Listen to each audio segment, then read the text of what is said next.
What is going on, everybody? Crazy Dog back with my Browns Broncos Week 13 Monday Night Football preview. Yeah, that's right, guys. The Browns have back to back primetime games going from Thursday Night Football against the Steelers last week to Monday Night Football this week on the road against the Denver Broncos. Of course, the Browns are 3-8, coming off a pretty good win at home on Thursday night against the Steelers. Of course, if you look at our history against the Steelers lately, we've been able to essentially own them at home, which is kind of funny because you look at what we do on the road against the Steelers and it's vice versa. And now we head to Denver, Colorado, Mile High City, and Power Field to face off against the 7-5 and suddenly good Denver Broncos, led by rookie quarterback Bo Nix. Yeah, right off the bat, this game's going to be a good one. I can already tell. Both teams are coming off impressive wins. The vibes in Cleveland are once again pretty high. Of course, they were pretty high coming off that Ravens win, and look what happened. We faced the Chargers, and Justin Herbert kicked our ass. I swear to God. If we let a rookie quarterback kick our butt in front of the nation, boy, I'm going to have some takes to fire off after that.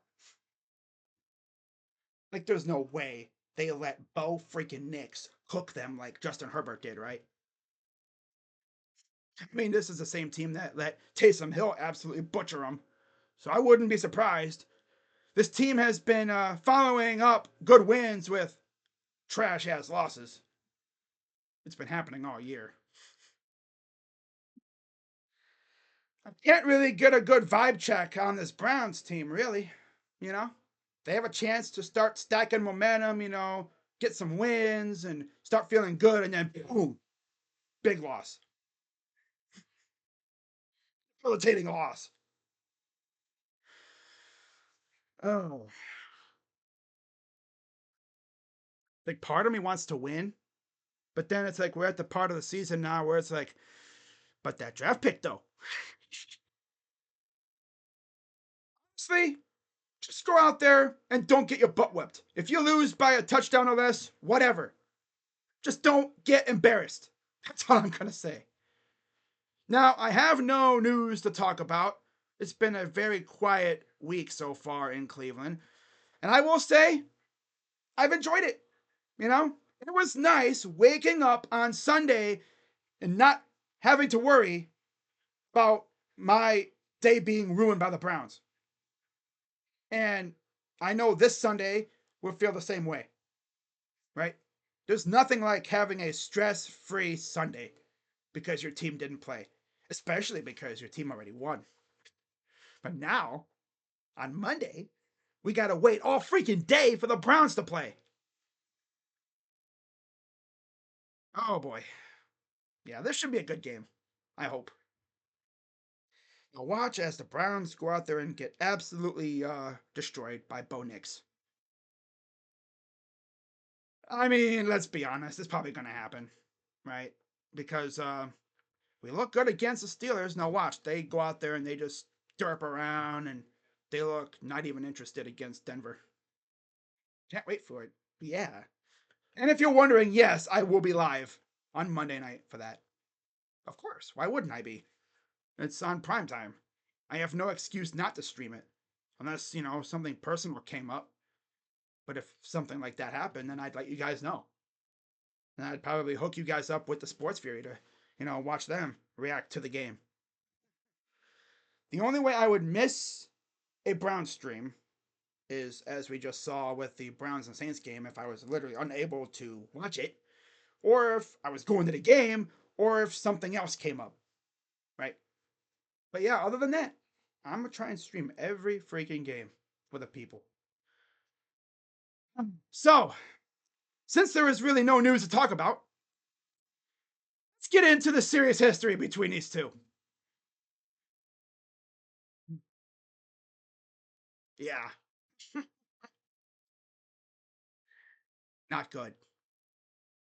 Denver leads the overall series 25-7. Wow. Most of those wins for Denver came with John Elway in the 80s. I mean, our wins became, well, hang on. How am I trying to say this?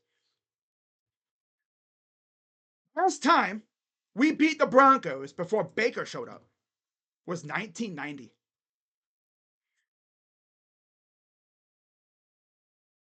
Yeah. Then we beat them in 2018.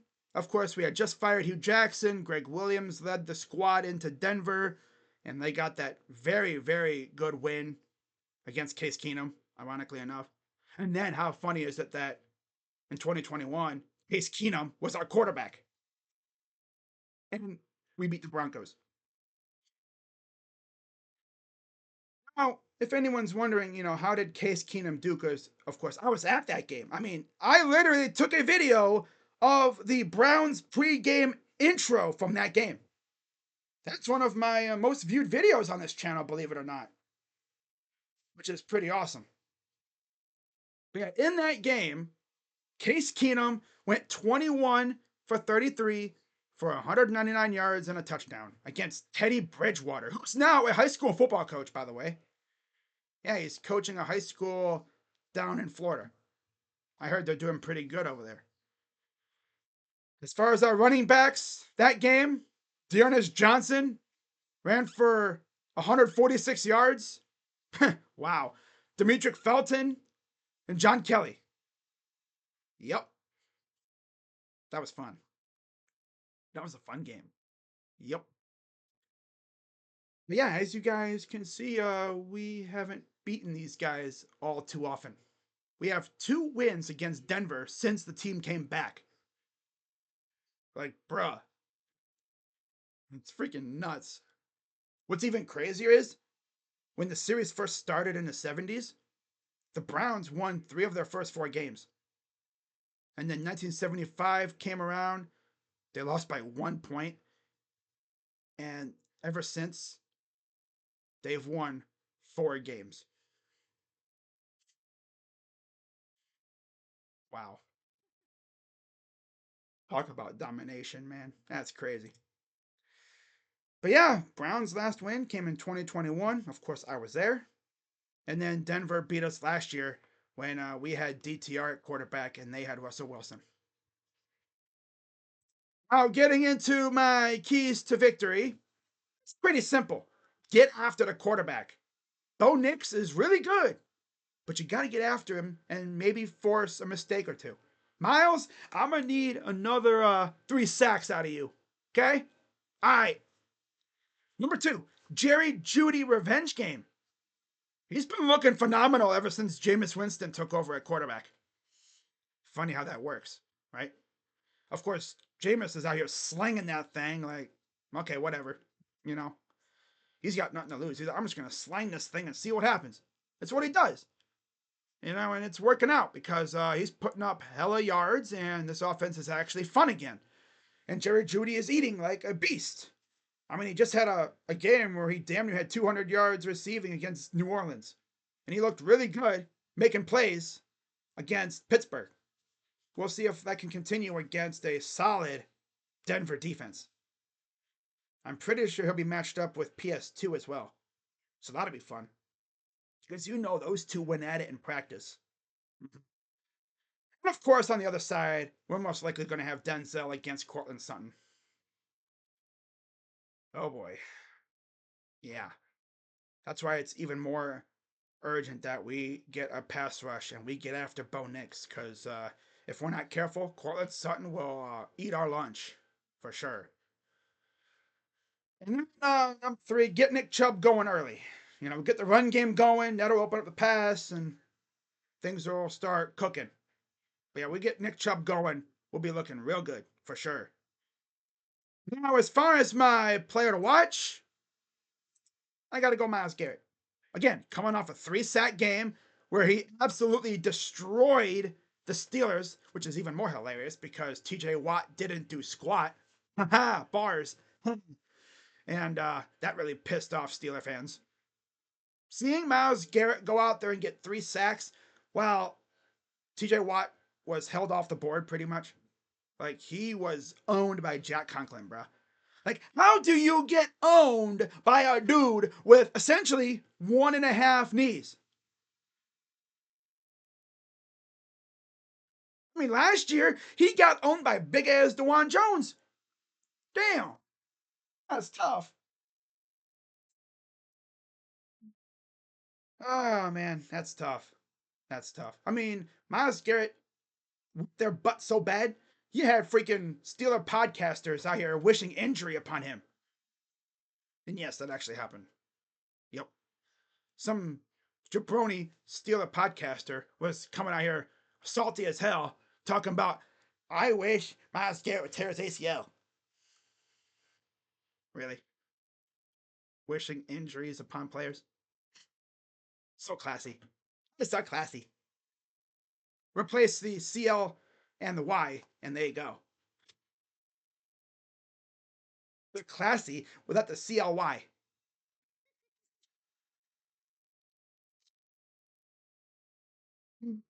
I don't know what that was. Salty ass. Always love beating the Steelers because their fans react as you'd expect them to react. They get all sad, they get all mad and salty. Super salty. Oh man, but yeah, I got Myles Garrett having another big game this week. I could feel it in me bones. If he has another 3-sack game, it's like, bro, this dude had that 4-game stretch where he did nothing and then he just went off. Like, damn. I didn't even realize. I think he has like 10 sacks now. In fact, I'm gonna check his stats real quick to see like where he is. Pretty sure he's got 10. I could be wrong though. He has 10 sacks. Which is even funnier because 6 of those sacks came in 2 games. Other than those 2 games where he had 3 sacks apiece, he hasn't really done much. And all of a sudden, he's going off. I love to see it. I absolutely love to see it. Like, he is back to being that game wrecker. You could tell his foot issue was bothering him. But now it seems like he's back to normal. And he's back to being a game wrecker. And you love to see that. Because he was having issues with his foot for a little while there, but now he's back to his old self. He's feeling good again. And I know this pseudo bye week's going to feel so good for these guys, right? Because they were coming off a short week at home against the Steelers. You win. Very emotional kind of thing, in the snow, feeling good in front of your fans. It's been a rough season. You go out there and beat a rival. In fact, that seems to be all we can do is beat our rivals, right? Or the Jags. Now we can go to Denver and build off of this and maybe make something of the season, right? Start turning into the party crashers, ruining other teams' season. That's the way I look at it. It's like, yeah, we suck, but hey, that ain't going to stop us from trying to ruin your season, right? Ruin your season, take you down with us, right? Yeah, that should be what this team is thinking right now. Yeah, we stink, but you know what? We're going to go out here and ruin your season. We're going to bring you down with us. We're going to put you on the couch with us. We're going to make sure you don't make the playoffs either. If we can't make it, you can't either. But I got Myles Garrett as my player to watch. And then when it comes to my prediction, as much as I would love to see us go out and win, that's something we haven't been able to do in Denver. We have legit won in Denver. Oh my God.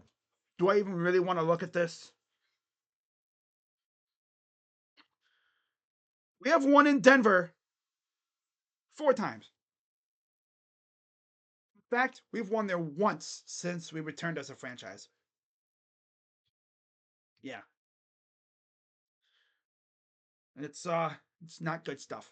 So, not feeling too good about this. Now, my prediction 27-14 Broncos. I don't think the Browns will be in it, but then, as usual, they do something stupid and then the Broncos take over late, like they always do. The Browns always do that. So yeah, oh, you're not a true fan. You're picking against your team. Well, at this point in the season, it's like, do we win and screw ourselves in the draft pick category, or do we lose and maintain our good draft position? Because we actually have a first rounder this year for the first time in a little while. And honestly, all I really care about is beating my rivals. That's it. That's all I care about. Beating my freaking rivals. Everything else, whatever. Yep. So, wow. See us winning this game out of nowhere, though. Jameis could go out there and absolutely butcher the freaking Broncos, and we win shockingly. Love it if we have the same score, but it's the Browns winning. I could see that happening. You never know.